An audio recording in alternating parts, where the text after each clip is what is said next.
Bismillahirrahmanirrahim. Assalamualaikum warahmatullahi wabarakatuh. Alhamdulillah, alhamdulillahirabbil alamin. Wassalatu wassalamu ala asrafil anbiya'i wal mursalin wa ala alihi washabihi ajmain, amma ba'd. Puji syukur yang senantiasa kita panjatkan ilahi Rabbi, yang mana sampai saat ini kita masih senantiasa diberikan limpahan kenikmatan oleh Allah Subhanahu wa Ta'ala, baik nikmat iman, Islam, dan juga nikmat sehat, yang saat ini terhindar dari wabah COVID-19. Dan bagi yang saat ini baru diberi nikmat sakit, semoga segera diangkat penyakitnya dan segera diberi kesembuhan oleh Allah Subhanahu wa Ta'ala. Yang kedua, sholawat dan salam semoga tetap tercurahkan pada junjungan kita Nabiullah Muhammad SAW, para sahabatnya, dan semoga kita semuanya di sini termasuk hamba Allah yang akan mendapatkan syafaatnya di yaumul qiyamah. Amin, Allahumma amin. Para pendengar yang berbahagia, pada kesempatan pengajian Kamis pagi ini kami akan menyampaikan kultum dengan tema sikap seorang muslim dalam menghadapi musibah atau bencana. Saat ini negara kita tercinta Indonesia sedang mengalami pandemi corona atau COVID-19. Bahkan seluruh dunia saat ini semua baru dilanda wabah corona atau COVID-19. Sebagai seorang muslim, sikap kita dalam menghadapi musibah atau bencana apapun, misalnya saat ini yang baru mewabah yaitu corona atau COVID-19 atau flu burung yang dulu-dulu pernah terjadi di Indonesia dan lain sebagainya. Apa sikap kita yang harus kita lakukan? Di antaranya ada 4 sikap seorang muslim dalam menghadapi musibah atau bencana, yaitu yang pertama, mengucapkan kalimat inna lillahi wa inna ilaihi raji'un. Jika kita ditimpa musibah, maka ucapan yang pertama kali kita lakukan adalah mengucapkan kalimat inna lillahi wa inna ilaihi raji'un, yang artinya sesungguhnya kita adalah milik Allah Subhanahu wa Ta'ala dan kita akan kembali kepada Allah, karena Allah lah yang mengetahui segala sesuatu dari hambanya. Yang kedua yaitu berprasangka baik kepada Allah Subhanahu wa Ta'ala. Apapun musibah atau bencana yang diberikan Allah Subhanahu wa Ta'ala kepada kita, maka kita harus berprasangka baik bahwa inilah yang terbaik yang diberikan Allah kepada kita, dan Allah lah yang maha tahu dengan hambanya, sebagaimana firman Allah dalam surat Al-Ahzab ayat 10. Bismillahirrahmanirrahim.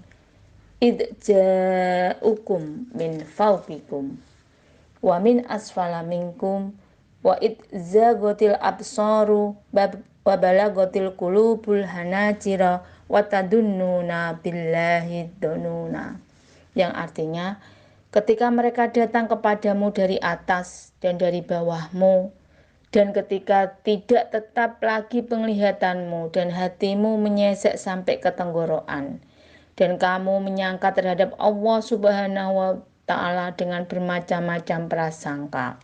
Surat Al-Ahzab ayat 20. Perintah berprasangka baik kepada Allah Subhanahu wa Ta'ala juga disebutkan dalam hadis qudsi berikut ini, yang artinya, aku Allah Subhanahu wa Ta'ala sesuai dengan prasangka hamba kepadaku, karena itu hendaklah ia berprasangka baik semuanya kepadaku. Ketika kita baru diuji suatu musibah atau bencana, misalnya kita terkena wabah corona, maka kita harus berprasangka baik kepada Allah Subhanahu wa Ta'ala dengan mengucapkan, oh, mungkin saya baru diberi ujian oleh Allah Subhanahu wa Ta'ala supaya tambah sabar. Mungkin juga dengan ujian ini saya tambah bersyukur dengan nikmat sehat yang telah Allah Subhanahu wa Ta'ala berikan kepada saya, yang ternyata sehat itu adalah sangat mahal, sehingga kita menggunakan nikmat sehat tersebut di jalan Allah Subhanahu wa Ta'ala dengan tambah rajin beribadah dan beramal soleh dan amal-amal baik yang lainnya. Bukan kita menghujat Allah SWT dengan mungkin berkata, mengapa Allah SWT memberikan musibah atau penyakit ini kepada saya atau keluarga saya? Apa kurangnya saya selama ini? Saya sudah banyak beribadah kepada Allah SWT. Akan tetapi kita tetap berprasangka baik bahwa inilah yang terbaik yang diberikan Allah kepada kita. Yang ketiga yaitu sikap optimis dan berkata baik. Apapun musibah yang kita hadapi, kita harus tetap wajib bersikap optimis dalam menghadapinya. Tidak boleh ngelokro bahasa Jawanya.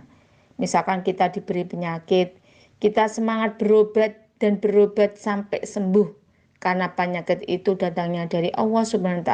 Dan Allah SWT tidak pernah menurunkan suatu penyakit kecuali diturunkan juga obatnya. Sebagaimana hadis Nabi yang artinya setiap penyakit ada obatnya. Apabila ditemukan obat yang tepat dan suatu penyakit, maka akan sembuhlah penyakit itu dengan izin Allah SWT. Hadis riwayat Muslim. Selain itu Rasulullah juga melarang kita untuk berbicara yang tidak baik. Kalau tidak bisa berbicara yang baik, sebaiknya diam. Bagaimana hadis Nabi, "Man kana yu'minu billahi wal yaumil akhir falyakul khairan aw liyasmut," yang artinya, siapa yang beriman kepada Allah SWT dan hari akhir, maka hendaklah ia berkata baik atau hendaklah ia diam. Hadis riwayat Bukhari Muslim. Misalkan ketika kita baru mendapatkan musibah, kita bisa mengucapkan kalimat tarjih inna lillahi wa inna ilaihi rajiun. Ketika baru diberi musibah atau bencana dan kemudian kita lanjutkan istighfar. Mungkin kita diberi musibah atau bencana karena dosa-dosa yang sudah kita lakukan, sehingga Allah SWT mengampuni dosa-dosa kita dan segera menyembuhkan penyakit atau memberikan kemudahan atau jalan keluar dari musibah yang sudah kita terima. Yang keempat yaitu sikap sabar dan selalu berdoa. Sabar sangat penting dalam menghadapi kehidupan sehari-hari, apalagi ketika sedang menghadapi bencana atau musibah atau penyakit. Kata sabar itu sendiri lebih dari 90 kali diulang dalam Al-Quran. Artinya kita diminta untuk bersabar kapan dan di mana saja kita berada. Karena hanya dengan sabar itulah kita mampu menjalani keadaan atau musibah apapun yang sedang kita hadapi. Sebagaimana firman Allah dalam surat Al-Anfal ayat 46, Bismillahirrahmanirrahim, wasbiru innallaha ma'as-sabirin, yang artinya sesungguhnya bersabarlah, sesungguhnya Allah beserta orang-orang yang sabar. Di samping sabar, kita harus selalu berdoa kepada Allah supaya kita tetap diberi keimanan, kemudahan, kesabaran dalam menghadapi musibah atau bencana atau penyakit ini. Allah berfirman, ud'uni astajib lakum, yang artinya berdoalah kepadaku, niscaya aku akan kabulkan. Dengan kita memanjatkan doa-doa, semoga kita senantiasa dikabulkan oleh Allah dari suatu bencana ataupun musibah atau penyakit, sehingga segera diberikan kemudahan. Para pendengar yang berbahagia, 4 sikap yang bisa kita lakukan dalam menghadapi musibah atau bencana, semoga kita bisa melaksanakan dalam menghadapi musibah, melaksanakan dalam kehidupan sehari-hari.